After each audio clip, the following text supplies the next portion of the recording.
오늘 우리에게 주시는 생명의 말씀은 사도행전 2장 1절에서 4절 말씀입니다. 할렐루야. 우리 헵시바 찬양 가사가 참 너무 좋아요. 말씀 앞에서 경외함으로 주께 홀로 섭니다. 생명의 말씀 읽고 순종의 주를 예배합니다. 기록된 말씀 힘이 있어서 진리로 우리를 거룩해 하며 거룩한 말씀 세세 영원히 복음이 되어 말씀하시네. 주의 교회여 일어나라. 말씀 앞에서 경외함으로 주께 홀로 섭니다. 우리 청년의 고백뿐 아니라 우리 모두의 고백이 되어지기를 원합니다. 오늘은 성의 마지막 날입니다. 설교 끝나고 합심 기도하고 축도하고 마칩니다. 그렇게 아시고 함께 은혜 받을 수 있기를 원합니다. 오늘 특별히 또 우리 노회에서도 참 귀한 분들이 오셨습니다. 서경노회 임원 회계장로님도 오셨고, 또 서경노회 여전도회 회장님도 오셨고, 또 서경노회 남전도회 부회장님도 오셨고, 물론 우리 교회 장로님 권사님이십니다.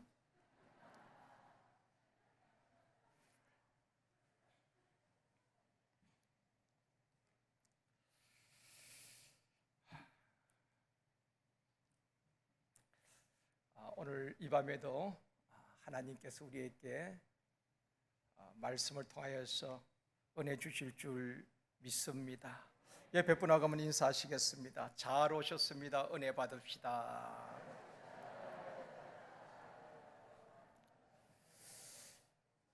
다시 한번요. 이 밤에도 역사가 일어납니다.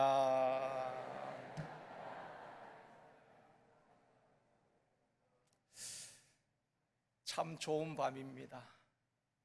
저는 또 이제 항상 설교는 부담이 되지요. 더군다나 집회는 참 부담이 되는데 또 이제 한 힘을 붙는 그런 홀가분함도 있습니다. 오늘 밤에도 우리 하나님 우리에게 은혜 주실 줄 믿습니다. 저는 모태신앙으로 어릴 적부터 교회 중심으로 늘 살아왔습니다. 새벽 기도와 수요 예배는 물론이고 주일날은 아침부터 저녁 예배 마칠 때까지 하루 종일 교회에서 생활했습니다. 믿음이 좋았어가 아니라 목사님, 장로님, 권사님들 늘 칭찬해 주셨거든요. 믿음 좋다고. 그분들의 기대에 부응하기 위하여서 제가 더 열심히 내었던 것 같습니다. 다들 칭찬하니까, 믿음 좋다고 하니까 그분들이 그 기대에 어긋나지 않도록 위해서 더 열심히 보이기 위해서 그렇게 했던 것 같습니다. 그런데 고등학교 때에 신앙의 회의가 찾아왔습니다. 목사님은 설교하실 때마다 강단에서 피를 토하듯이 하나님은 살아 계신다고 말씀합니다. 장로님도 권사님도 부모님도 하나님을 만났다고 말합니다. 하나님은 살아계시고 지금도 우리 기도에 응답하신다고 말씀합니다. 그런데 저는 하나님의 음성을 들은 적이 없었거든요. 하나님을 만난 적도 없었거든요. 열심은 있었지만은 하나님의 살아계심에 대한 확신도 없었습니다. 돌아보니까 지금까지 열심히 교회에 다녔고 새벽 예배도 나왔고 수요 저녁 예배 또 주일 하루 종일 교회에서 살다시피 했지만은 목사님이 믿는 하나님, 장로님, 권사님이 믿는 하나님, 아버지, 어머니가 믿는 그 하나님을 막연히 믿었던 것 같았습니다. 나의 하나님, 나의 목자 되신 하나님을 경험하지 못했던 것입니다. 기도도 했지요. 학생들이 그때 얼마나 어른들이 기도 안 했지만 금요일마다 학생들이 모여서 밤새도록 찬양하면서 함께 기도하기도 했습니다. 기도했던 것이 이루어지기도 했습니다. 그런데 그것조차 우연히 되어진 것인지 아니면 진짜 하나님의 응답으로 그 문제가 해결된 것인지조차 분별이 되지 않았습니다. 열병을 앓듯이 진통을 하면서 이렇게 확신 없이 신앙생활을 해서는 안 되겠다. 그래서 감정적인 은혜가 아니라 하나님을 만나보고 싶었습니다. 목사님이 만났다는 그 하나님, 장로님들이 만나셨다는 그 하나님, 부모님이 살아계신다는 그 하나님을 만나보고 싶었습니다. 하나님 주시는 기도 응답을 받고 싶었습니다. 막연한 신앙이 아니라 정말 남에게 보이기 위해서 열심히 있는 척하는 그런 신앙이 아니라 정말 하나님이 계신다면 만나고 싶었고, 하나님이 계시지 않는다면 이렇게 신앙생활을 해서는 안 되겠다. 내가 하고 싶은 것 하고 주일날 친구들 만나고 놀러도 가고 싶었습니다. 확신 없는 신앙생활이 아니라 확신 있는 신앙생활을 하고 싶었습니다. 권사님이 받았다는 성령을 받고 싶었습니다. 그래서 결단을 하고 어머님께 그렇게 무릎 꿇고 제가 이야기했습니다. 어머니, 나는 솔직히 하나님이 살아계신지 만난 적도 없고 확신 없습니다. 이번에 하나님이 진짜 살아계신지 기도원에 가서 제가 만나보기를 원합니다. 하나님이 살아계신다면 뒤돌아보지 않고 이제는 정말 신앙생활을 더 열심히 하겠습니다. 그러나 하나님이 살아계신다는 확신이 없다면 나는 내가 하고 싶은 대로 그렇게 살고 싶습니다. 비장각오로 말씀을 드리고 무학산 기도원 지금도 있다고 합니다. 그 기도원에 올라갔습니다. 아주 험한 그 기도원에 올라갔습니다. 그곳이 제게는 다메섹이었고 그때가 내 인생의 터닝 포인트가 되었고 신앙의 터닝 포인트가 되었습니다. 사랑하는 성도 여러분, 하나님을 체험적으로 만나야 합니다. 그 사람을 하나님의 만난 사람이라고 합니다. 종교인이 아니라 하나님을 만난 사람, 그 사람이 참 신앙인이라는 것입니다. 주님을 만나면은 그 삶이 송두리째 바뀌어지는 것입니다. 어쩌면 내 삶에 변화가 없다면은 주님을 제대로 만나지 못했기 때문에 그럴 수가 있는 것입니다. 한번 따라합시다. 믿음은 확률이 아니라 확신입니다. 그렇습니다. 어떤 분들은 80% 정도 하나님이 살아계신 것 같던데 한 20%는 의심이 가는 겁니다. 80%의 확률을 믿고 우리가 믿는 사람이 아니라는 것입니다. 사자굴 앞에서도 풀무불 앞에서도 하나님의 살아계심에 대해서 흔들림 없이 확신하는 그 믿음, 그 믿음의 사람들은 성경이 이렇게 말합니다. 세상이 감당할 수 없는 사람이라고 말하고 있는 것입니다. 죽음 앞에서도 두려워하지 아니하고 흔들림이 없다는 것입니다. 사랑하는 성도 여러분, 확신 있는 신앙인이 되어지기를 원합니다. 구원의 확신, 죄사함의 확신, 기도응답의 확신, 하나님의 인도하심의 확신, 승리의 확신, 이 확신이 없기 때문에 말 한마디에 넘어지고 흔들리는 것입니다. 하나님을 만나면 인생의 모든 문제가 해결되어지는 것입니다. 이 밤에 치유하시고 회복시켜 주시는 그 하나님을 경험할 수 있기를 원합니다. 요엘 선지자를 통해서 약속되신 남종과 여종에게 물 붓듯이 부어주시가 또 약속하신 성령님, 그 하나님의 임재를 경험하는 이 밤이 되어지기를 주님의 이름으로 축원합니다. 옆에 분과 한번 인사하시겠습니다. 하나님의 임재를 경험합시다. 다시 한번요. 성령의 충만함을 받읍시다.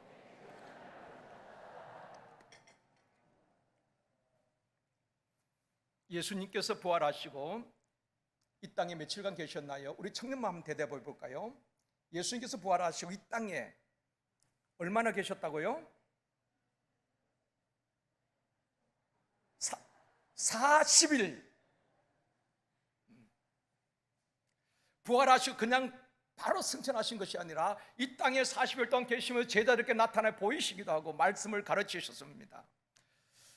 그리고 승천하시기 전에 사도들에게 분부하셨죠. 예루살렘을 떠나지 말고 아버지 약속하신 성령을 기다리라. 몇 날이 못 되어서 성령을 받을 것이라고 말씀하셨습니다.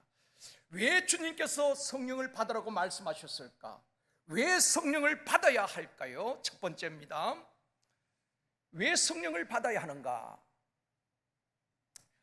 바울이 3차 전도 원정 중에 에베소 지역에 갔을 때에 에베소 교회 성도들께 질문을 합니다. 사도행전 19장 2절 말씀입니다. 같이 읽겠습니다. 이르되 너희가 믿을 때에 성령을 받았느냐? 이르되 아니라 우리는 성령이 계심도 듣지 못하였노라. 에베소 지역에 예수를 믿는 사람들이 있었습니다. 바울이 그들에게 묻고 있습니다. 너희가 믿을 때에 성령을 받았느냐? 불신자에게 하는 말이 아닙니다. 믿는 에베소 교회 성도들에게 너희가 믿을 때 성령을 받았느냐? 그들이 말합니다. 우리가 성령이 무엇인지, 성령이 계신다는 것도 듣지도 못했다는 것입니다. 왜 성령을 받아야 할까요? 고린도전서 2장 4절 말씀입니다. 같이 읽습니다. 내 말과 내 전도함이 설득력 있는 지혜의 말로 하지 아니하고 다만 성령의 나타나심과 능력으로 하여. 성령의 나타나심과 능력으로 하여. 교회 사역은 내 힘으로 하는 것이 아니라 성령의 능력으로 해야 하는 것입니다. 전도도, 섬김도, 봉사도, 복음 전파하는 것도, 가르치는 것도, 치유 사역도 오직 성령의 능력으로 해야 하는 것입니다. 왜 많은 분들이 열심히 사역하다가 번아웃 되는지 아셔요? 자기 힘으로 하려고 하니까 그런 것입니다. 자기 힘으로 하려고 하다가 잘 뜻대로 되지 않으니까 낙심하고 버티다 번아웃 되어버리는 것입니다. 성령에 사로잡혀서 성령에 주시는 능력으로 감당하는 저와 여러분이 되어지기를 원합니다. 베드로가 3년 동안 예수님을 따라다니면서 훈련을 받았습니다. 그런데 성령 받기 전에 베드로는 실수도 참 많이 합니다. 물에 빠지기도 하고 말고의 귀를 잘라버리기도 하고 예수님을 버리고 도망가기도 하고 여종 앞에 예수를 모른다고 부인하기도 합니다.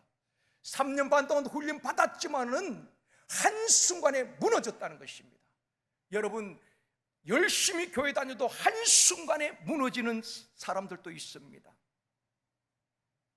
그러나 오순절날 성령 충만함을 받은 이후 베드로는 달라졌습니다. 문을 박차고 나와서 담대히 복음을 전하게 되어지는 것입니다. 그럴 때 3,000명이 회개하고 세례를 받게 되어집니다. 바울이 예수의 십자가 부활의 복음을 전할 때에 5,000명이 남자만 예수를 믿게 되었다고 말씀하고 있는 것입니다. 안전병을 향해서 예수도 이름으로 명할 때 안전병이가 뻘떡 일어나는 놀라운 기적이 성령 받은 베드로를 통해서 나타났다 이 말입니다. 그래서 베드로는 또 그렇게 이야기하고 있는 것입니다. 전도도 성령의 능력으로 해야 한다, 그렇게 말씀을 하고 있습니다. 성령 받기 전에 베드로는 약한 자였습니다. 그런데 성령 받은 이후에 베드로는 그 누구도 감당할 수 없는 능력 있는 제자의 삶을 살았다는 것입니다. 베드로가 변화된 것 아닙니다. 베드로 꼭 같은 사람이었지만 불과 얼마 전에 예수를 모른다 부인했던 그 연약한 베드로가 성령 받고 나니까 담대하게 죽음조차 두려워하지 아니하고 복음을 전할 때마다 능력이 나타났다는 것입니다. 3,000명, 5,000명이 믿게 되어지고 놀라운 표적과 기사가 나타나게 된 것입니다. 그렇습니다.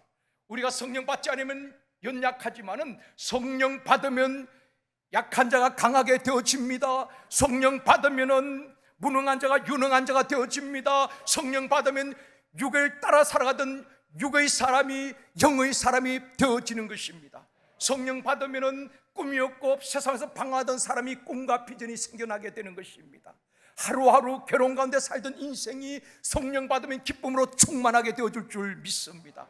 그래서 성령을 받아라, 성령을 받아야 한다고 말씀을 하고 있습니다. 왜 성령을 받아야 할까요? 고린도전서 12장 3절 말씀입니다. 같이 읽습니다. 성령으로 아니하고는 누구든지 예수를 주시라 할 수 없느니라. 여러분, 오늘 밤에는 말씀을 계속 자막을 보고 읽고 아멘 하시고 말씀을 듣고 읽고 계속 하셔야 되는 것입니다. 말씀을 많이 띄우는 것도 제가 첫 시간에 말씀을 드렸죠. 목사가 하고 싶은 말을 하는 것이 아니라 하나님의 말씀을 저도 여러분도 받는 시간입니다. 그래서 크게 읽고 읽은 다음에 아멘 그렇게 하셔야 되는 것입니다. 다시 읽습니다. 시작. 성령으로 아니하고는 누구든지 예수를 주시라 할 수 없느니라. 아멘. 성령 받지 않으면 예수님을 나의 구주로 나의 주인으로 고백할 수 없다는 것입니다. 반대로 성령 받으면 예수님께서 십자가에 죽으시고 부활하시고 그분이 나의 구원자가 되시고 나의 주인 되심을 고백하고 시인하게 되는 것입니다. 주 90년에서 300년 사이 그 시대를 순교의 시대라고 말합니다. 로마 황제들의 박해 속에서 수많은 그리스도인들이 순교를 당했습니다. 그래서 그 시대를 순교의 시대라고 말합니다. 당시 로마 사람들은 서로 만나면 어떻게 인사했는가 하면은 가이사는 나의 주님이십니다. 나의 주인은 오직 가이사입니다. 로마 사람들은 그렇게 인사했어요. 만나면은 가이사는 나의 주님이십니다. 오직 나의 주인은 가이사입니다. 그렇게 인사를 했어요. 그런데 기독교인들은 핍박과 순교를 각오하면서도 가이사가 나의 주님, 황제가 나의 주인이 아니라 그 황제가 주인이라는 것을 고백하는 것을 거부했습니다. 그리고 그들은 오직 나의 주님이 십자가에 죽으시고 부활하신 예수 그리스도가 나의 주인이요 나의 주님입니다라고 고백하게 되는 것입니다. 그래서 붙잡혀서 사자의 밥이 되고 톱으로 켬을 당하게 되어지고 불로 태움을 받게 되어졌다 이 말입니다. 그래서 그 시대에 많은 순교자들이 있었습니다. 그래서 순교의 시대라고 말하는 것입니다. 로마서 10장 9절에서 말씀합니다. 같이 읽습니다. 내가 만일 내 입으로 예수를 주로 시인하며 또 하나님께서 그를 죽은 자 가운데서 살리신 것을 내 마음에 믿으면 구원을 받으리라. 여러분, 구원을 너무 값싼 구원으로 생각하면 안 되는 것입니다. 내 입으로 예수를 주로 시인하며, 여러분 이 시대적인 배경을 알아야 되는 것입니다. 그 로마 황제의 박해 속에서 가이사가 내 주인이 아니라 예수 그리스도 나의 주인으로 시인한다는 것은 죽음을 각오해야 하는 것입니다. 그러므로 내 입으로 예수를 주로 시인하고 하나님께서 그를 죽은 자 가운데서 살리신 것을 내 마음으로 믿으면 구원을 받는다는 것입니다. 한번 받아시겠습니다. 예수님이 나의 주인이십니다. 옆에 분과 함께 인사하시겠습니다. 예수님이 나의 주인이십니다. 누구든지 성령 받지 않으고는 예수를 주라 시인할 수 없다고 말씀했습니다. 이 밤에 이 자리에 나오신 우리 모두는 성령 받았기 때문에 예수님을 나의 주님이라고 고백하고 주님이 나의 주인이라고 고백할 수 있는 줄 믿습니다. 왜 성령을 받아야 합니까? 로마 요한복음 14장 26절 말씀입니다. 같이 읽습니다. 보혜사 곧 아버지께서 내 이름으로 보내실 성령, 그가 너에게 모든 것을 가르치고 내가 너에게 말한 모든 것을 생각나게 하리라. 아멘. 말씀 들으면 잘 잊어버리지요. 우리 청년들은 그래도 기억하지만은 연세 드신 분들은 금방 잊어버립니다. 참 신기한 것은 우리 연세 드신 분들은 열심히 들어요. 주목하여서 목사 뚫어지 바라보면서 말씀을 잘 듣습니다. 잘 듣는데 물어보면 거의 몰라요. 그런데 우리 청년들이나 학생들은 몸을 움직이기도 하고 핸드폰도 보고 그런데도 물어보면 다 알고 있어요. 참 신기합니다. 어쨌든 말씀을 듣고 잊어버리기도 합니다. 여러분 깜빡깜빡 잊어버릴 때가 있죠. 차키도 잊어버리기도 하고 핸드폰도 잊어버리기도 하고 잊어버리기도 합니다. 전에 광고에 보니까 핸드폰을 막 통하다가 버스를 타고 거기 요금합니다 핸드폰을 집어넣더라고요. 요금을 집어넣는 것이 아니라 핸드폰 그냥 요금합니다가 그런 광고를 봤어요. 어떤 분은 사거리에서 운전을 하다가 이게 정지선 조금 앞으로 차가 나왔어요. 적색 신호가 켜지니까. 그래서 정지선에서 후진을 해서 뒤로 차를 조금 후진을 했습니다. 그리고 잠시 뒤에 신호가 파란불로 바뀌었어요.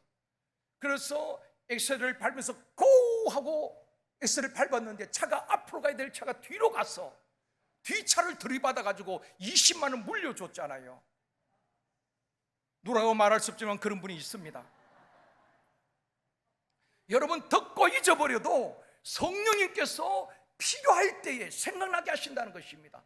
성령님께서 말씀을 가르치고 말씀을 듣고 잊어버려도 생각나게 하신다고 말씀을 하고 있는 것입니다. 그러니까 권사님들 힘을 내십시오. 위로를 받으십시오. 어떤 권사님 그렇게 말씀하셔요. 목사님, 저는 말씀을 듣을 때 은혜를 받습니다. 그런데 돌아서면 다 잊어버려요. 괜찮습니다. 제가 늘 말씀을 드리잖아요. 여러분이 잘 잊어주시는 것이 목사가 살 길이라고. 어제 말씀을 듣는 거 다 잊어버리고 오늘 다시 해도 처음 듣는 것처럼 아멘 아멘 하셔야 되는 것입니다. 청주에 가면 주님의 교회가 있습니다. 주서택 목사님이 목회하시는데요, 아주 목회를 잘 하시고, 그리고 그분은 내적 치유 사역을 하시는 분인데 우리나라에서는 거의 뭐 최고의 권위자라고 말할 수 있죠. 그분이 이제 세미나 하시는데 제가 한번 전에 이제 세미나를 참석한 적이 있습니다. 그 목사님께서 그런 말씀하셔요. 설교 시간에 조는 분은 절대로 자기는 깨우지 않는다는 것입니다.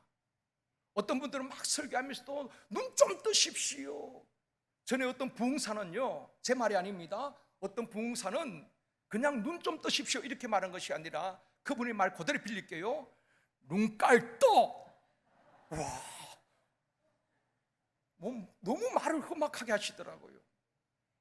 어떤 분은 계속 눈 뜨라고 하면서 같이 은혜 받자고 그렇게 하는 분들도 계신데, 이분은 좋은 분이 있으면 절대로 안 깨운다는 것입니다. 혹시 그분이 깰까 봐서 목소리도 낮추고 조용하게 설교한다는 것입니다. 그러면서 설명한 것이, 자기가 목회를 해보니까 설교 시간에 주무시는 분 치고 시험 들거나 교회를 떠나거나 목사의 마음을 아프게 하는 분이 거의 없더라는 것입니다. 어떤 분이 가장 힘들게 하는가? 설교 너무 잘 듣는 분들, 너무 잘 듣는 분들이 두 가지라는 것입니다. 그분들이 은혜를 받으면은 놀랍게 변화되어지고 정말 귀한 일꾼이 된다는 것입니다. 정말 훌륭한 일꾼이 되는데, 은혜를 못 받으면은 따지고 말씀을 가지고 나를 치네, 그거 언제 했던 설교인데, 그렇게 이야기한다는 것입니다. 그래서 본인은 설교할 때 주무시면 절대로 안 깨운다는 것입니다. 여러분, 주무시든 안 주무시든 상관없이 은혜 받으면 변화되어 줄 줄 믿습니다. 성령 받으면 변화되어 줄 줄 믿습니다. 성령님은 우리가 듣고 잊어버려도 필요할 때 그 말씀 생각나게 하시고, 어떤 내 인생의 문제를 이겨낼 수 있도록 말씀을 생각나게 하시는 것입니다. 왜 성령을 받아야 할까요? 이사야 61장 1절 말씀입니다. 같이 읽습니다. 주 여호와의 영이 내게 내리셨으니 이는 여호와께서 내게 기름을 부어사 가난한 자에게 아름다운 소식을 전하게 하려 하심이라. 나를 보내사 마음이 상한 자를 고치며 포로된 자에게 자유를, 갇힌 자에게 노임을 선포하며. 왜 성령을 받아야 하는가? 주의 영이 임할 때에 마음이 상한 자를 고치시고 포로된 자, 눌린 자를 자유케 하시고 갇힌 자에게 노임이 되어지고 병든 자를 치료하시는 것입니다. 이 밤에도 성령님께서 각색 병든 자를 고쳐주시기를 주님의 이름으로 축원합니다. 왜 우리가 성령을 받아야 하는가? 고린도서 12장 7절 말씀입니다. 같이 읽습니다. 각 사람에게 성령을 나타내심은 유익하게 하려 하심이라. 성령은 영육간에 유익하게 하는 것입니다. 악령받아 잘못되어지지 성령받아 잘못된 사람 없습니다. 성령은 우리의 연약함을 도우신다고 말씀하고 있습니다. 여러분 기억하십시오. 마귀는 집요하게 우리의 약한 부분을 공격합니다. 끈질기게 넘어질 때까지 집요하게 공격합니다. 혹시 여러분들 늘 시험 드는 부분이 있다면 그 부분을 가지고 주님 앞에서 주여 나의 연약함을 도와주시옵소서, 기도해야 하는 것입니다. 성령님은 우리의 연약함을 도와주시는 것입니다. 또한 우리를 유익하게 하시는 것입니다. 여러분이 잘 끊어지지 않는 습관적인 죄, 내 안에 견고한 진이 성령의 도우심으로 무너지고 끊어진 역사 있기를 원합니다. 성령님은 우리를 연약함을 도와주시는 거예요. 그래서 여러분, 운동선수들도 권투선수들 보면은 상대방의 약점을 잘 파악하고 그 약점을 집요하게 공격하지요. 마귀는 우리의 연약한 부분을 집요하게 공격하는 것입니다. 그런데 성령님은 우리의 약한 부분을 도와주신다는 것입니다. 성령님의 도우심을 받을 수 있기를 원합니다. 그래서 약한 자가 강한 자가 되어지는 것입니다. 왜 성령을 받아야 할까요? 마태복음 12장 28절 말씀입니다. 같이 읽습니다. 그러나 내가 하나님의 성령을 힘입어 귀신을 쫓아내는 것이면 하나님의 나라가 이미 너희에게 임하였느니라. 성령의 능력으로 사역해야 하는 것입니다. 하나님의 성령을 힘입어 귀신을 쫓아내는 것이면 하나님 나라가 이미 너희에게 임하였느니라. 성령의 능력으로 가르치고 성령의 능력으로 복음을 전파하고 성령의 능력으로 귀신을 쫓아내고 성령의 능력으로 병든 자를 치유해야 하는 것입니다. 그래서 우리에게 성령을 받으라, 성령을 보내주신 것입니다. 성령의 능력으로 교사의 사명, 샘터장의 사명, 리더의 사명, 성령의 능력으로 주차 안내하고 차량으로 봉사하고 성령의 능력으로 찬양하고 성령의 능력으로 꽃꽂이로 봉사하고 모든 것을 성령이 주시는 힘과 능력으로 할 수 있기를 주님의 이름으로 축원합니다. 왜 성령 받아야 합니까? 사도행전 1장 8절에서 말씀합니다. 같이 읽습니다. 오직 성령에게 너희에게 임하시면 너희가 권능을 받고 예루살렘과 온 유대와 사마리아와 땅끝까지 이르러 내 증인이 되리라 하시니라. 성령을 부어주신 목적은 전도와 선교를 위해서입니다. 아멘입니다. 영혼 구원을 위해서 그런 것입니다. 은사를 받았다고 자기를 과시하는 것 아닙니다. 성령을 주신 목적은 우리를 통해서 전도하고 복음을 전하고 영혼을 살리고 세계 선교를 감당하라고 성령을 부어주신 줄 믿습니다. 성도들은, 교회는 성령을 받아서 예루살렘과 온 유대와 사마리아 땅끝까지 나아가야 되는 것입니다. 우리가 성령 충만하여서 지역과 일터와 민족과 열방으로 나아가야 하는 것입니다. 정인이 되어야 하는 것입니다. 정인된 삶, 마르투스의 삶을 살라고 우리 주님께서 성령을 보내주셨고 성령을 받으라고 말씀하신 것입니다. 그래서 마지막 주님 다른 말씀하신 것 아닙니다. 내가 성령을 보내주리니 너희가 성령을 받고 내 정인이 되라. 우리는 모두가 성령 받아야 정인된 삶을 살아갈 수가 있는 것입니다. 성령 받아야 세계 선교도 감당할 수 있고 주님 오실 재림을 준비할 수가 있는 것입니다. 그래서 성령을 보내주신 것입니다. 그러면 큰 두 번째로 성령이 하시는 일이 무엇이냐는 것입니다. 성령은 우리에게서, 우리 안에서 내 삶 가운데 어떻게 역사하시는가? 요한복음 16장 7절 8절 말씀입니다. 같이 읽습니다. 그러나 내가 너희에게 실상을 말하노니 내가 떠나는 것이 너희에게 유익이라. 내가 떠나가지 아니하면 보혜사가 너희에게로 오시지 아니할 것이요 가면 내가 그를 너희에게 보내리니 그가 와서 죄에 대해서, 의에 대하여, 심판에 대하여 세상을 책망하리라. 주님께서 내가 떠나는 것이 유익하다, 내가 떠나지 않으면 성령이 오시지 않는다, 내가 떠남으로 성령을 보내리니 그가 와서, 성령님이 오셔서 죄에 대하여, 의에 대하여, 심판에 대하여 세상을 책망하리라. 책망한다는 말은 이런 의미도 있습니다. 깨닫게 하신다는 것입니다. 말씀을 들을 때에, 성경을 읽을 때에 성령님께서 깨닫게 하시는 것입니다. 깨닫는 것이 복인 줄 믿습니다. 시편에 보면은 사람이 존귀하지만 깨닫지 못하는 사람은 멸망받을 뭐와 같다 그랬습니까? 짐승과 같다 그랬어요. 깨닫는 은혜가 있기를 원합니다. 오늘 오후에 어떤 집사님이 제게 문자를 보내주셨어요. 이런 문자였습니다. 새벽에도 또 기도의 자리에서 늘 기도해 왔지만은 기도에도 막힌 것이 있는 것 같고 답답하였는데 어젯밤 목사님 통해 주신 말씀 속에서 어떻게 기도해야 할지, 무엇을 구해야 할지, 응답 주신 하나님께 감사합니다. 머리로만 알고 있었지만 실행하지 못했는데 하나님께서 깨닫게 하시고 다시 기도하심을 감사드립니다. 그런 문자였어요. 그런 문자 받으면 얼마나 제가 위로를 받고 힘이 되는지 몰라요. 이 밤에도 깨닫게 하시고 치유와 회복시켜주실 주님을 기대합니다.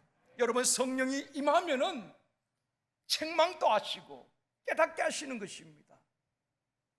뭘 깨닫게 할까요? 나의 연약함, 나의 부족함, 나의 죄인됨을 깨닫게 하는 것입니다.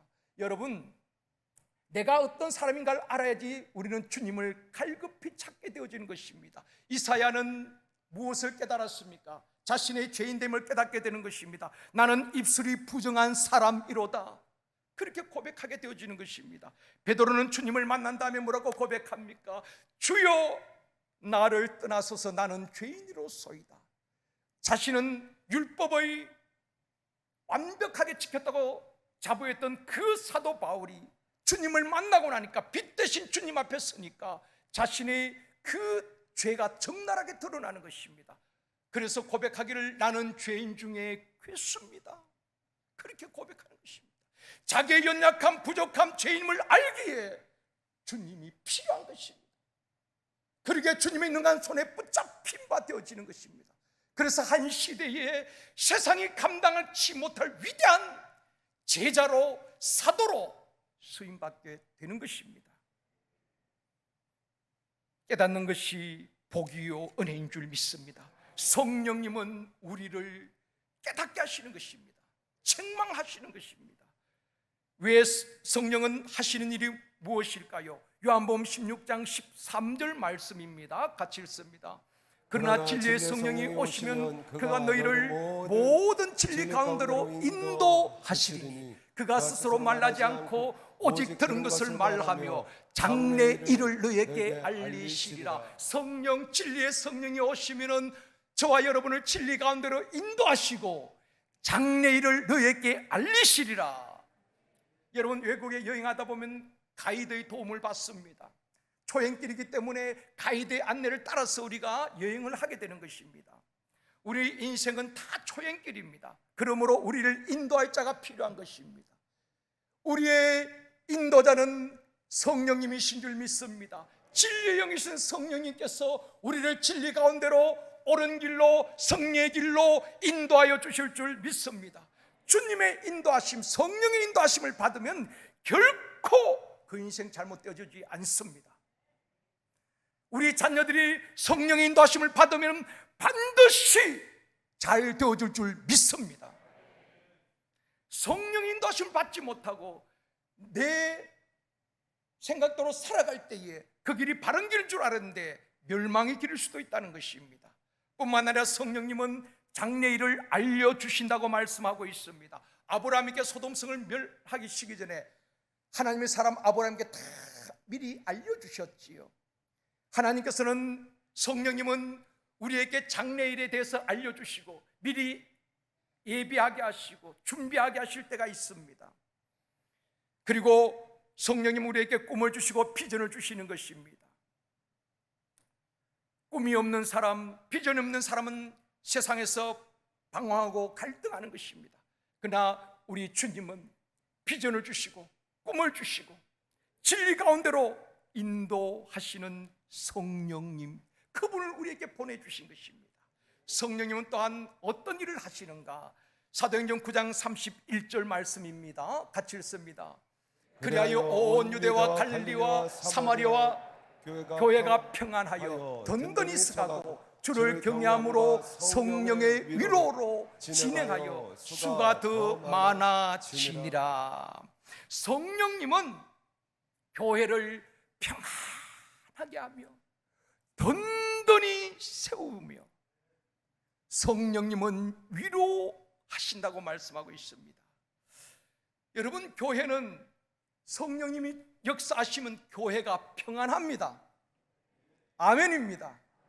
그러나 교회의 악한 영이 역사하면은 다툼과 분쟁과 숙대밭이 됩니다. 한국 교회에 성령님이 역사해야 될 교회가 사단의 놀이터가 된 교회가 한두 교회입니까? 평안이 아니라 다툼과 분쟁으로 서로 나뉘어지고 교회 안에서 한 형제 자매가 아니라 서로 고발하고 고소하고, 한국 교회를 볼 때 주님이 어떻게 보시겠습니까? 탄식하실 것입니다.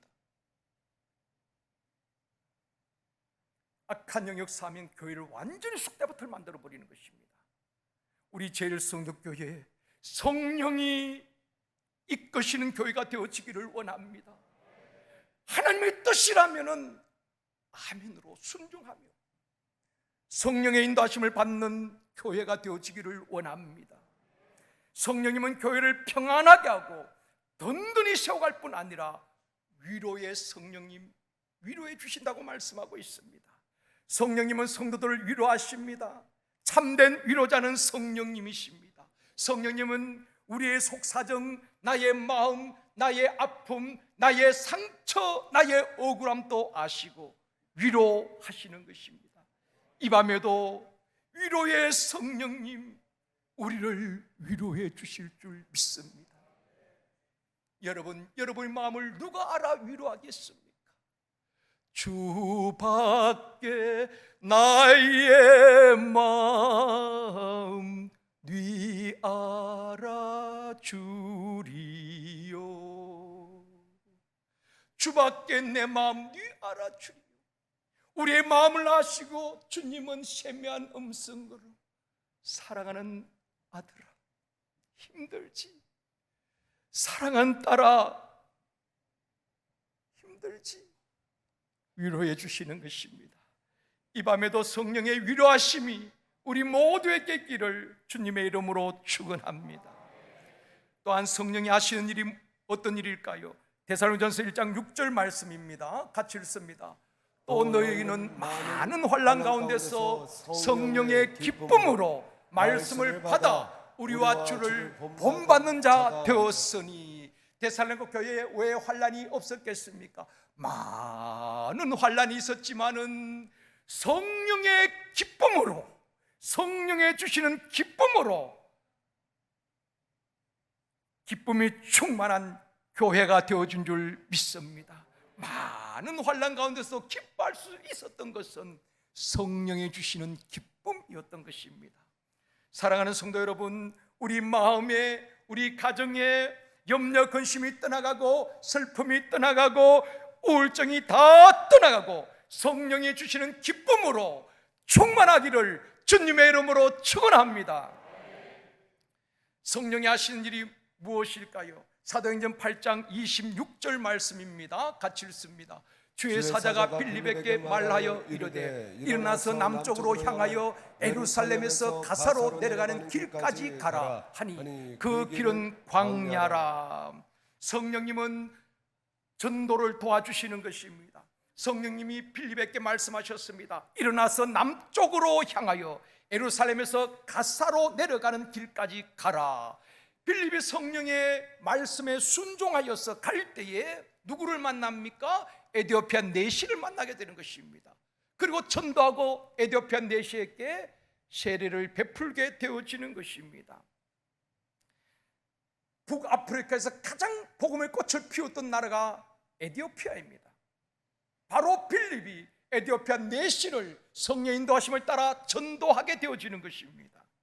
전도는 내가 하는 것이 아니라 성령님이 인도하시고 예비된 영혼을 붙여주시는 것입니다. 나는 전도 못해요, 아는 사람 없어요, 내가 아는 사람 다 교회 다녀요. 아닙니다. 아직도 얼마나 많은 사람들이 구원의 손길을 기다리고 있는지 모릅니다. 우리가 기도하고 성령님의 인도함을 받으면 예비된 영혼을 붙여주실 줄 믿습니다. 그 영혼을 초청하는 것입니다. 샘터 가족들 가운데 주저앉는 분들을 초청하는 것입니다. 그날이 바로 6월 12일 귀빈 초청 축제인 것입니다. 성령의 인도하심을 받아서 우리 모두가 전도자가 되어지기를 원합니다. 행복 모임에서, 목요 전도에서, 또 개인전도 할 때마다 성령께서 인도하시고 예비된 영혼을 붙여주시고 만나는 은혜가 있기를 원합니다. 사도행전 1장 8절 말씀 다시 읽겠습니다. 오직 성령이 너희에게 임하시면 너희가 권능을 받고 예루살렘과 온 유대와 사마리아와 땅끝까지 이르러 내 증인이 되리라 하시니라. 왜 성령을 받아야 하고 또 성령이 하시는 일이 무엇이냐? 성령 받아야 정인된 삶을 살 수 있다는 것입니다. 성령 받아야 지역 복음화와 세계 선교를 감당할 수가 있는 것입니다. 여러분, 바울의 선교 여정을 보면은, 바울의 전도 여정을 보면은 100% 성령님께서 인도하시는 것입니다. 여러분, 사도행전 13장 이후를 한번 보십시오. 성령님께서 그때마다 바울의 걸음을 인도하시고 예비된 영혼을 붙여주시는 것입니다. 기막히게 인도하시는 것입니다. 그래서 사도행전을 성령 행진이라고 말하잖아요. 사도행전 초대교회 성도는 철저하게 성령에 사로잡혔던 것입니다. 그럴 때 성령께서 강력하게 예루살렘 교회를 쓰시고 안디옥 교회를 쓰시고 초대교회도 성도를 쓰신 것입니다. 여러분, 우리 제일성도교가 사도행전적인 교회가 되어지기를 원합니다. 그 말은 곧 성령이 이끌어 가시는 교회가 되어지는 것입니다. 성령의 인도하심을 받아 지역 복음화와 민족 복음화와 세계 선교를 감당하는 것입니다. 이게 성령의 역사예요. 성령이 하시는 일이 무엇입니까? 7번째, 로마서 8장 16절입니다. 같이 읽습니다. 성령이 친히 우리의 영과 더불어 우리가 하나님의 자녀인 것을 증언하시나니. 여러분, 우리가 하나님의 자녀가 되었다는 것을 누가 증언해 줍니까? 누가 확정해 줍니까? 성령님께서 확정해 주신다는 것입니다. 우리가 하나님의 자녀인 것을 성령이 친히 증언하신다는 것입니다. 아멘이지요. 예수의 피로 구원받은 사람은 성령님께서 이는 내 아들이요 딸이요 내 기뻐하는 자요 나의 백성이라고 성령님께서 확정해 주시는 것입니다. 그러기에 그 누구도 하나님의 자녀된 여러분을 함부로 건들 자가 없는 것입니다. 여러분, 담대하십시오. 우리가 하나님의 품 안에 거하지 않기 때문에 세상에서 방황하면서 사단이 밥이 되는 것이지, 우리가 주님의 품 안에, 주의 친절한 품 안에 있을 때에 주님의 안전한 보호하심을 받게 되어줄 줄 믿습니다. 주의 품 안에 있는 자를 그 누구도 해할 자가 없는 것입니다. 성령님께서 우리가 하나님의 자녀된 것을 확정해 주시는 것입니다. 이것을 신학적인 용어로 성령의 내적 증거라고 말하는 것입니다. 요한복음 14장 16절 말씀입니다. 같이 읽겠습니다. 보혜사 곧 아버지께서 내 이름으로 보내실 성령, 그가 너에게 모든 것을 가르치고 내가 너에게 말한 모든 것을 생각나게 하시리라. 하나님의 말씀을 깨닫게 하시고 가르치는 참된 스승은 성령님이십니다. 목사가 가르치는 것 아니고, 전도사님이 가르치는 것 아니고, 샘터장이 가르치는 것이 아니라 우리의 참된 스승은 성령님인 줄 믿습니다. 제가 제대학 2학기 양육을 하면서 우리 청년들과 하면서 양육하는데, 저는 토요일마다 그 시간이 기다려지는 것입니다. 우리 청년들과 함께 하면 청년들 그 열정과 에너지를 제가 도전을 받는 것입니다.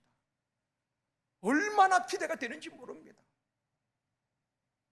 그때 우리가 꼭 기도하는 것이, 첫 번째 기도하는 것이 무엇인가 하면은, 성령님이 우리의 스승 되셔서 오늘도 우리에게 말씀하시고 가르쳐 주시옵소서. 목사가 가르치는 거 아니에요. 성령님이 그 자리에 임하셔서 목사의 입술을 통해서 선포되어질 때에 성령이 우리의 스승 되셔서 깨닫게 하시고 가르쳐 주시는 것입니다. 우리의 스승은 성령님이셔요. 그러므로 여러분, 기억해야 될 것이 있습니다. 샘터장님들, 교사, 목회자들, 자기 신앙, 자기 복음을 가르쳐서는 안 된다는 것입니다. 우리가 먼저 하나님 앞에 엎드리고 말씀을 묵상하고 가르치는 자들이 성령의 조명을 받아야 되는 것입니다.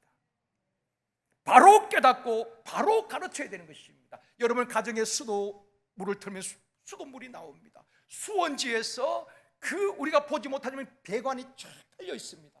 그 배관을 타고 여러분의 가정에 공급되어지는 것입니다, 물이. 그런데 그 배관이 녹이 슬었다면 아마 수원지에서 나오는 물이 다 녹물이 될 것입니다. 저희 아파트에도 보면은 한동안 그 시뻘건 녹물이 나왔어요. 씻을 수도 없고 할 수가 없는 것입니다. 녹물이 어떻게 할 수가 없어요. 왜 그럴까요? 배관이 탁 녹슬어서 그런 것입니다. 그래서 배관 교체를 하고 나니까 깨끗한 물이 나오는 것입니다. 여러분, 교사나 쉼터장님들, 우리 목회자들은 가르칠 말씀을 가르치는 자들은 정말 두려움과 벌벌 떨어야 되는 것입니다. 하나님의 말씀은 완전한 말씀입니다. 문제는 배관이 녹슬어 있으면 가르치는 자가 바르게 가르치지 못하면 녹물을 아이들에게, 녹물을 샘터 가족들에게, 성도들에게 먹이게 되는 것입니다. 결국 그 영혼을 다 망친다는 것입니다.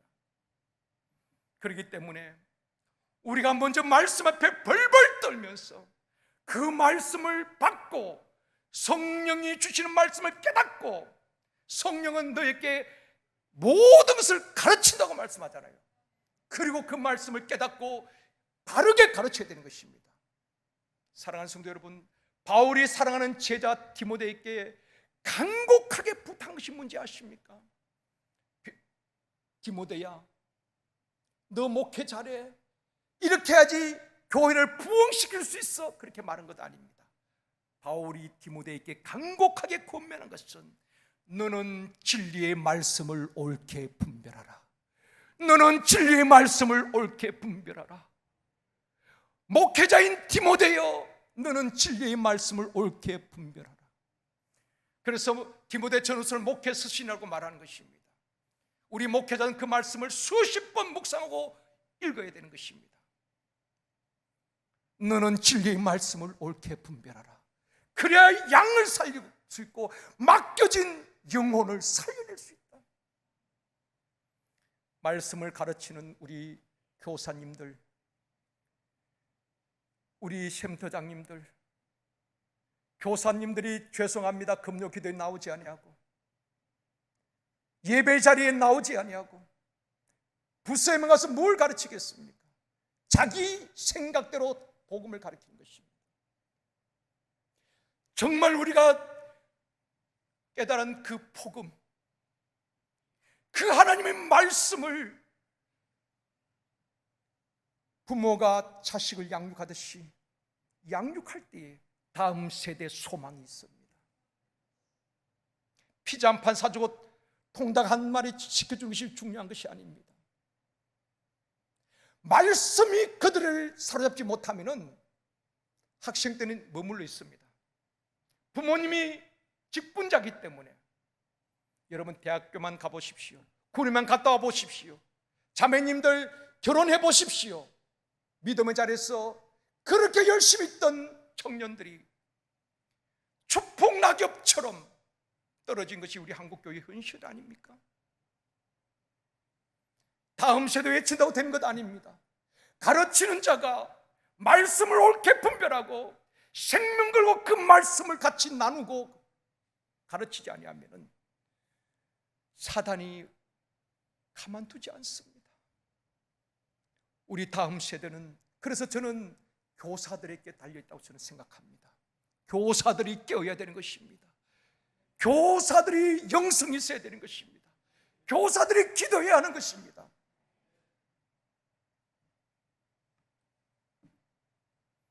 왜 성령이 하신 일이 어떤 일일까요? 고린도전서 2장 10절 말씀입니다. 같이 읽겠습니다.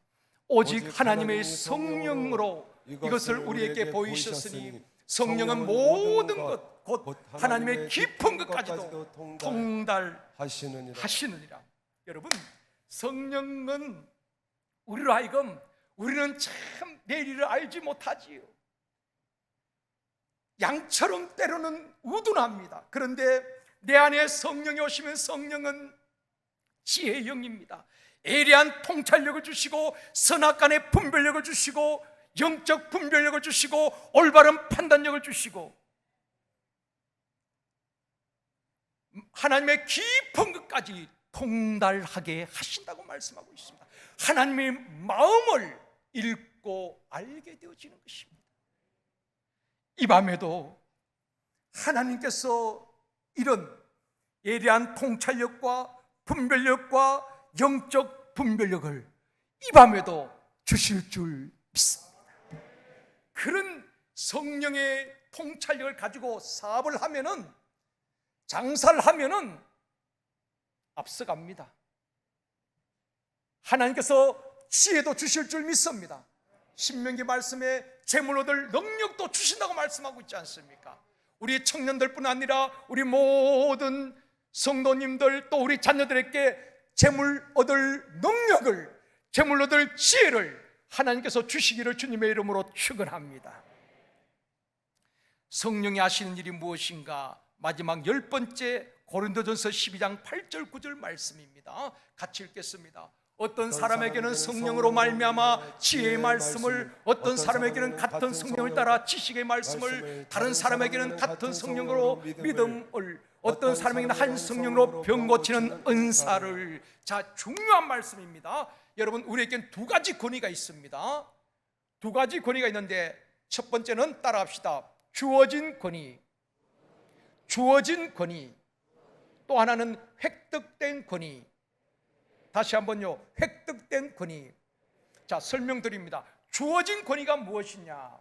여러분, 교회 다니다 보면 직분이 주어집니다. 목사, 장로님, 권사님, 집사님, 교사, 찬양대, 샘터장, 지역회장님, 목자장님, 직분이 지어집니다. 그것은 교회로부터 임명받은 직분이지요. 주어진 권위입니다. 교회로부터 주어진 권위를 가지고 우리가 사역을 하는 것입니다. 장로님의 사역을 감당하고 샘터장의 사역을 감당하는 것입니다. 이 주어진 권위도 중요하지만은 우리는 획득된 권위로 사역을 해야 되는 것입니다. 획득된 권위는 위로부터 주어지는 성령의 기름 부으심, 성령의 권능, 성령의 능력을 말하는 것입니다. 그래서 주님께서 너희가 예루살렘을 떠나지 말고 성령을 받으라. 성령이 임하면 권능을 받고 그 다음에 나가서 정인이 되라는 것입니다. 획득된 권위를 받으라는 것입니다. 성령이 주시는 영적 권위, 영적인 힘, 영권을 받아서 사역을 하라는 것입니다. 우리는 주어진 권위도 중요하지만 획득된 권위로 사역하는 저와 여러분이 되어지기를 주님의 이름으로 축원합니다. 그런데 안타까운 것은 대부분 주어진 권위로 사역하지 획득된 권위가 힘이 약하기 때문에 성령의 강력한 역사심이 나타나지 않는 것입니다. 우리 모두가 위로부터 주어진 획득된 권위로 사역하는 저와 여러분이 되어지기를 주님의 이름으로 축원합니다. 위로부터 성령이 임할 때에 은사가 주어지는 것입니다. 어떤 사람에게는 지혜의 은사, 지식의 은사, 믿음의 은사, 병 고치는 은사, 능력 행하는 은사, 영분별의 은사, 방언, 예언, 통변의 은사가 주어지고 능력이 주어진다는 것입니다. 획득된 권위, 성령의 능력으로 우리에게 주어진 교사, 샘터장, 우리의 모든 사역을 감당하는 저와 여러분이 되어지길 주님의 이름으로 축원합니다. 큰 세 번째로 성령의 충만함을 경험하라. 오늘 밤 주제입니다. 그러면 어떻게 하면은 이 좋은 성령님, 이 성령의 충만함을 경험할 수 있는가? 사도행전 1장 14절 말씀입니다. 여자들과 예수의 어머니 마리아와 예수의 아우들과 더불어 마음을 같이하여 오로지 기도에 힘쓰더라. 주님께서 500여 명의 무리들, 사도들이 보는 앞에서 주님께서 말씀하셨습니다. 너희들이 예루살렘을 떠나지 말고 아버지 약속한 것을 기다렸고 말씀했습니다. 그런데 마가다락방에 모인 사람은 몇 명이었어요? 마가다락방에 모인 사람 120여 명이 되었죠. 한 500여 명의 무리가 들었습니다. 나머지 몇 명 정도 됩니까? 한 380명 정도 되겠지요. 그 사람들은 그 마가다락방에 모이지 않았습니다. 주님의 약속을 믿고 기다리지 않았습니다. 그들은 어디로 갔는지 지금까지도 연락은 없지만은 마가다락방에 모인 사람은 120명이었어요. 그들이 무엇합니까? 모여서 정치 이야기한 것 아닙니다. 모여서 세상 돌아가는 이야기한 것 아닙니다. 코로나 이야기한 것 아닙니다. 그들은 전심으로 기도했다는 것입니다. 약속을 믿고 오로지 마음을 같이하여 기도에 힘써더라. 며칠 동안요? 열흘 동안 10일째 불같은 성령, 바람같은 성령이 각 사람 위에 임하게 되어지고 방언을 하고 예언을 하는 놀라운 역사들이 일어나게 된 것입니다. 사랑하는 성도 여러분, 성령의 충만함을 경험하려면 전심으로 기도해야 하는 것입니다. 육체의 한계를 뛰어넘어야 되는 것입니다. 성령이 임할 때까지 기다리며 기도해야 하는 것입니다. 성령님을 사모하며 기도해야 하는 것입니다. 그럴 때 성령의 충만한 임재를 경험하게 되어질 줄 믿습니다. 성령의 충만함을 경험하려면 사도행전 2장 38절 말씀 같이 읽겠습니다. 베드로가 이르되 너희가 회개하여 각각 예수 그리스도의 이름으로 세례를 받고 죄사함을 받으라. 그리하면 성령의 선물을 받으리니. 성령 충만한 베드로가 설교를 합니다. 예수 십자가 부활의 복음을 전할 때에 듣는 사람들이 마음에 찔림을 당했습니다. 그리고 그들이 외칩니다. 형제들아 우리가 어찌할꼬? 그때 베드로가 말합니다. 너희가 회개하고 세례를 받고 죄사함을 받으라. 그리하면 성령의 선물을 받으리라. 그날에 3,000여 명이 회개하고 세례를 받고 성령을 선물로 받은 줄 믿습니다. 회개할 때 성령의 충만함을 우리에게 부어주실 줄 믿습니다. 한국의 성령 강림절이란 불려지는 평양 장대인교회 부흥운동은 길선주 목사를 중심으로 시작된 회개운동에서부터 시작된 것입니다.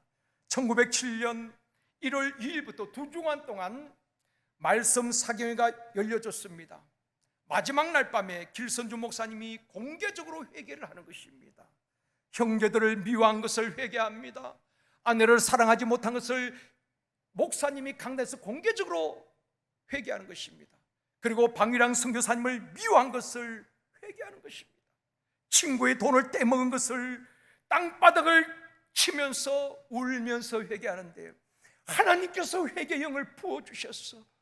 그 회개 운동이 온 장대인교회에서 평양으로 불같이 덜불처럼 번져나가게 되어지는 것입니다. 이것이 평양 대부흥 운동의 시작이었던 것입니다. 초대교회도 가슴을 치며 마음을 찢으며 회개할 때에 성령을 부어주셨습니다. 예루살렘 교회 성령 운동은, 회개 운동은 3,000명, 5,000명이 돌아온 놀라운 역사들, 제자의 수가 날마다 늘어나는 놀라운 부흥의 역사가 일어나게 되었다는 것입니다. 성령 충만함은 회개하는 데서부터 시작되어지는 것입니다. 성령 충만함을 어떻게 경험할 수 있을까요? 사도행전 10장 43절 44절 말씀입니다. 같이 읽습니다. 이에 대하여 모든 선지자도 정언하되 그를 믿는 사람들이 다 그의 이름을 힘입어 죄사함을 받는다 하였느니라. 베드로가 이 말을 할 때에 성령이 말씀 듣는 모든 사람에게 내려오시니.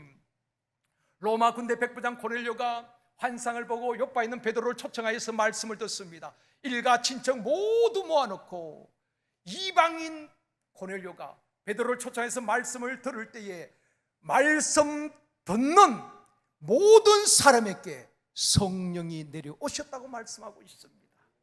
여러분, 하늘산에 가야 성령 받는 것 아닙니다. 말씀을 들을 때에 성령님께서 임하게 되어지는 것입니다. 고넬료 가정에 말씀을 들을 때 성령이 그들 가운데 임하게 되었고 이방인 선교의 신호탄이 된 것입니다. 성령 충만함을 받으려면 어떻게 해야 되는가? 성령 충만함을 받아야 육체의 소욕을 이길 수가 있는 것입니다. 그러면 육체의 소욕이 무엇일까요? 갈라디아서 5장 19절에서 21절 말씀 길지만은 같이 읽습니다. 육체의 일은 분명하니 곧 음행과 더러운 것과 호색과 우상 숭배와 주술과 원수 맺는 것과 분쟁과 시기와 분냉과 당짓는 것과 분열함과 이단과 투기와 술 취함과 방탕함과 또 그와 같은 것들이라. 저는 너희에게 경계한 것 같이 경계하노니 이런 일을 하는 자들은 하나님의 나라를 유업으로 받지 못할 것이요. 육체의 소욕은 이런 것들입니다. 음행과 더러운 것, 호색, 우상 숭배, 주술, 원수 맺는 것, 분쟁, 시기, 분냄, 당짓는 것, 분열함, 이단, 투기, 술 취함, 방탕함, 이런 것을 쫓아 살면은 하나님의 나라를 유업으로 받지 못한다는 것입니다. 갈라디아서 5장 17절에 보면 이렇게 말씀합니다. 같이 읽겠습니다.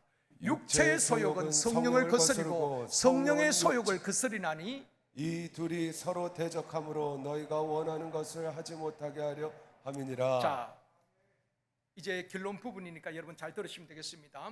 우리 안에는 두 가지 소욕이 있습니다. 육체를 따라 살고자 하는 육체의 소욕과 성령을 따라 살고자 하는 성령의 소욕이 우리 안에서 서로 대적하고 싸운다는 것입니다. 저도 여러분도 이 두 가지 소욕이 다 있습니다. 어느 소욕이 강하냐에 따라서 그 사람이 육에 속한 사람이냐 성령의 사람이냐 결정되어지는 것입니다. 여러분, 우리가 성령 받아도 죄를 지을까요, 안 지을까요? 자, 성령 받아도 육체의 소욕이 있을까요, 없을까요? 있습니다. 그런데 어느 소욕이 강하냐? 이 두 가지 소욕이 끊임없이 내 안에서 싸우는 것입니다. 성령 충만이 무엇일까요? 성령 충만은 성령의 지배를 받는 상태를 말하는데 제가 쉽게 설명을 드릴게요. 시소게임 있죠? 시소게임, 놀이터에 가면 시소게임, 우리 놀이터도 있죠? 시소게임은 어느 쪽으로 키웁니까? 무거운 쪽으로 기울겠지요? 몸무게가 무거운 쪽으로 키웁니다. 자, 내 안에 두 가지 소욕이 있는데 예를 들어서 성령을 받았어요. 성령 받았지만은 성령이 약한 겁니다. 충만하지 못한 겁니다. 성령의 소욕이 한 10%, 나머지는 육체의 소욕이 90%인 것입니다. 그러면 그 사람이 예수를 믿고 성령 받고 구원 받고 주일마다 주일 성수하지만 내 안에 육체의 소욕이 90%이기 때문에 내 삶이 어느 소욕을 끌고 갈까요? 육체의 소욕이 강하기 때문에 예수를 믿어도 육체의 소욕을 따라 살아가는 것입니다. 아까 말했죠. 육체의 일은 이런 것이라고 말했죠. 술 취하고 방탕하고 당을 짓고 분열하고 음란하고 더러운 호색, 우상숭배 이런 것을 따라 살아가는 것입니다. 구원 못 받아서 그런 거 아닙니다. 성령 못 받아서 그런 거 아닙니다. 성령 받았지만은 성령이 약한 겁니다. 충만하지 못한 것입니다. 육체의 소욕이 강하기 때문에 내 삶을 육체의 그 강한 소욕이 끌고 가는 것입니다. 넘어지고 죄짓고 죄책감에 시달리고 그렇게 살아가는 거예요. 그러니까 반대로 내가 성령 받고 성령을 사모하고 날마다 주여 나로 하여금 성령 충만케 하여 주시옵소서. 그 성령의 소욕이 80% 90% 되면은 내 안에 육체의 소욕이 있어요. 육체의 정욕이 있어요. 안목의 정욕이 있어요. 이성의 자랑이 있어요. 근데 10% 정도밖에 안 되는 것입니다. 약합니다. 성령의 소욕이 강하기 때문에 내 모든 생각을 사로잡아서 성령이 원하시고 성령이 기뻐하시는 성령님의 인도하심을 따라 살아가게 되는 것입니다. 이 사람을 성령의 사람이요, 이 사람을 영적인 사람이라고 말하는 것입니다. 그러니까 성령 충만함이란 것은 내 안에서 이 두 가지 소욕이 싸우는데 성령을 따라 살고자 하는 소욕이 강하면 강할수록 50%, 60%, 70%, 80%, 90% 강하면 강할수록 그 사람이 성령 충만한 사람이란 것입니다. 그래서 여러분, 성령은 한 번 받아도 되어지는 것이 아닙니다. 초대교회 성도들 사도행전 2장에 성령 받았지만은 4장에 가서 보면 또다시 그들이 모여서 기도하고 성령의 재충만함을 받는 것입니다. 성령 받아도 여러분 대해서서 성령을 사모고 충만해야지 육체의 소욕을 통치하고 다스리고 지배하고 성령의 기뻐하신 뜻을 따라 살아가게 되는 것입니다. 하나님의 선하시고 기뻐하시고 온전하신 뜻을 따라 살아가므로 성령의 열매를 맺게 되어진다는 것입니다. 그러므로 여러분, 우리가 성령 충만하여서 성령의 열매를 맺어야 하는데, 성령 충만이 아니라 어떤 분들은 성질 충만한 분들이 있어요. 이게 문제인 것입니다. 육이 강하기 때문에 그 욱하는 성질, 분냄, 혈기를 다스리지 못하는 것입니다. 절제가 안 되는 것입니다. 그래서 성령 충만이라 성질 충만하고 혈기 충만하고 분노 충만함으로 살아가는 사람들 있습니다. 우리 제일선교회는 그런 분이 한 분도 없이 그 성령의 충만함으로 육체의 모든 소욕을 다스리고 성령의 인도하심을 따라 살아갈 수 있기를 주님의 이름으로 축원합니다. 갈라디아서 5장 22절 23절 말씀입니다. 같이 읽습니다. 오직 성령의 열매는 사랑과 희락과 화평과 오래 참음과 자비와 양순과 충성과 온유와 절제니 이 같은 것을 금지할 법이 없느니라. 성령 충만함을 받으면, 성령의 인도하심을 따라 살면 성령의 열매를 맺습니다. 여러분, 우리가 주님 앞에 섰을 때에 주님께서 너 어느 교회 섬겼느냐, 너 직분이 뭐냐, 그거 물으시지 않아요. 열매를 보고 그를 알리라. 성령의 열매가 있느냐 없느냐, 열매를 보고 내가 판단하겠다는 것입니다. 성령을 따라 살면 성령의 열매를 맺습니다. 성령의 열매는 사랑과 희락과 화평과 오래 참음과 자비와 양성과 충성과 온유와 절제라고 말씀하고 있는 것입니다. 성령의 열매 풍성히 맺어 하나님께 영광 올려드리는 저와 여러분이 되어지기를 주님의 이름으로 축원합니다. 마지막 구절 함께 읽습니다. 요한복음 15장 8절입니다. 같이 읽습니다. 너희가 열매를 많이 맺으면 내 아버지께서 영광을 받으실 것이요 너희는 내 제자가 되리라. 우리는 제자의 삶을 살아야 되는데, 하나님께 영광 돌리는 삶을 살아야 되는데, 어떻게 해야 하나님의 영광을 돌릴 수 있을까요? 제자 훈련 8기 9기 졸업했다고 제자입니까? 아닙니다. 주님은 말씀합니다. 너희가 열매를 많이 맺으면, 다시 한번 띄워주세요. 너희가 열매를 많이 맺으면 내 아버지께서 영광을 받으실 것이요 너희가 내 제자가 되리라. 우리가 열매를 맺어야 되는 것입니다. 사랑의 열매, 희락의 열매, 화평의 열매, 오래 참음의 열매, 자비의 열매, 양선의 열매, 충성, 온유, 절제의 열매를, 기도응답의 열매, 전도의 열매 풍성히 맺을 때에 하나님이 영광을 받으시고 너는 내 제자가 되리라. 하나님께 영광 올려드리며 주님의 참된 제자가 되어지기를 주님의 이름으로 축원합니다. 말씀을 맺겠습니다. 사랑하는 성도 여러분, 주님께서 이 시대에 우리 제일성도교회에 우리 성도들에게 요구하는 것이 무엇일까요? 주님이 주신 시대적인 사명이 무엇일까요? 우리 제일성도교회 나아가게 될 비전이 무엇일까요?